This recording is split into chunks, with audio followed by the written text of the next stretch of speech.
All right, we've gone through our 6 steps to a great setup. And a great setup, it doesn't mean you're going to have or guarantee to a great stroke. It just means you have the potential to develop a great stroke. You know, a bad setup means you don't even have the potential. But now that you're set up properly, let's talk about the 2 major things that you need to do to develop a great putting stroke. You know, the first is, you've heard it before, keep your head still. Now, but let's talk about why is that so difficult to do? Well, here's why. You know, really think of your mind almost like you have 2 minds. You have a subconscious and a conscious. Well, consciously, you know you're supposed to keep your head still. But subconsciously, guess what you want to do? You want to look and see if you made the putt. So anytime you're under pressure, there's more chance you're going to look to see if you made the putt because it matters to you. So just remember, at the subconscious level, you want to see if you're making the putt. Well, that's why the tendency when people are making a putting stroke, the tendency is to start to peek. And I'll tell you what, even when that hole's really close to you, it's like eye candy. It's right there. You really want to look. And that's why a lot of people miss their short putts.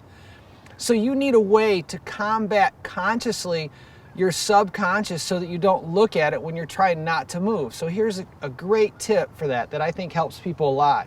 I always tell people, look through the golf ball.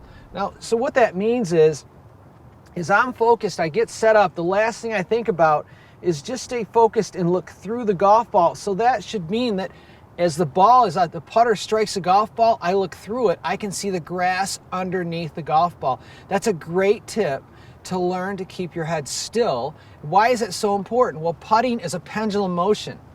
And so a pendulum motion, we talked about this a little bit earlier in the setup steps. We talked about that you've got to stay still with your body so the putter can always bottom out at the same place.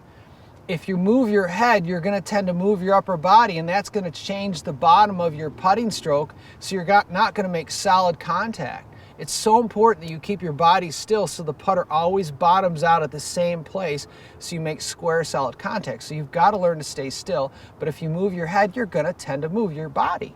All right, so as I get set up, I go through my routine, rotate, tuck, and tilt like we've already talked about. I set the putter on the ground. I take my stance, so I find my balance point where I'm right on the balls of my feet. When I get ready, I look at that hole, I come back to the ball, and then I just try to look through the golf ball.